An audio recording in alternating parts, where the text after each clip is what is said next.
they're calling for all citizens to take up arms. They're promising to provide weapons to those who will. But my next guest was deployed in Ukraine and is speaking to citizens on the ground here. Joining me now is Jeremy Hunter, former Army captain, a congressional candidate in Georgia.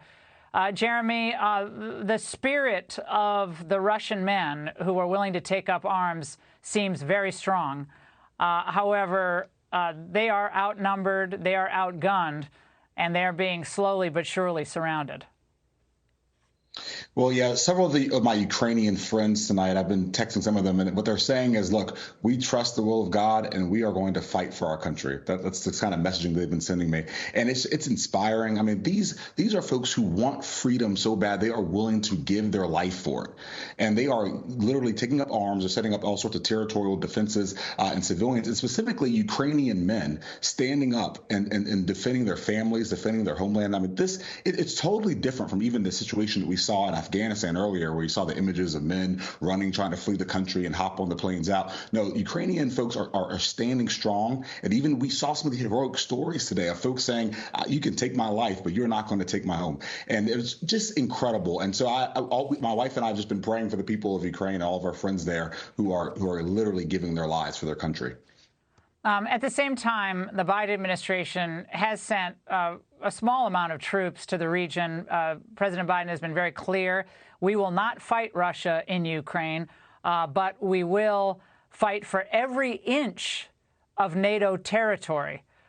Jeremy, at the same time, we have seen the clear reluctance on the part of our European partners, as they're called, to really squeeze Russia. If they're threatened by Russia, they really feel threatened by Russia, they're sure willing to give Russia billions of dollars to fund its military through energy and other financial instruments.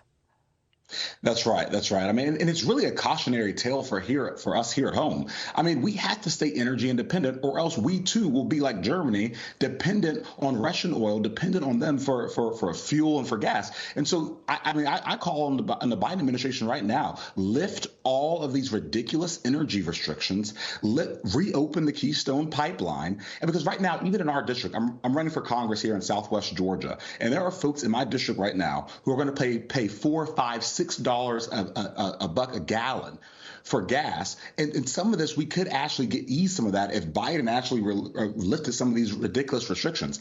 And especially for those of us, for myself who's once running for office here, the Green New Deal and all these kinds of ridiculous ideas, this should be the last nail in the coffin for the Green New Deal. We see what happens when we are not energy independent. All right, Jeremy, I have a quick question. I have a really quick question.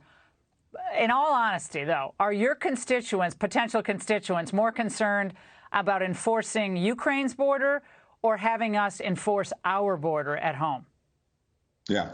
Well, what my constituents are saying, while I'm talking to folks around the district, what they're saying is this: we want a country that has a strong military, strong borders, and they want people, leadership in D.C. that actually stands up for us and actually it projects strength. The reason why we got here is because Biden, our adversaries across the globe have seen Biden's weakness all year. They saw how he wanted to. We're weak. We got to go. We got to go, Jeremy. But a weak America begets a chaotic, dangerous world, and that's what we're seeing play out. Right. Peace through strength, baby.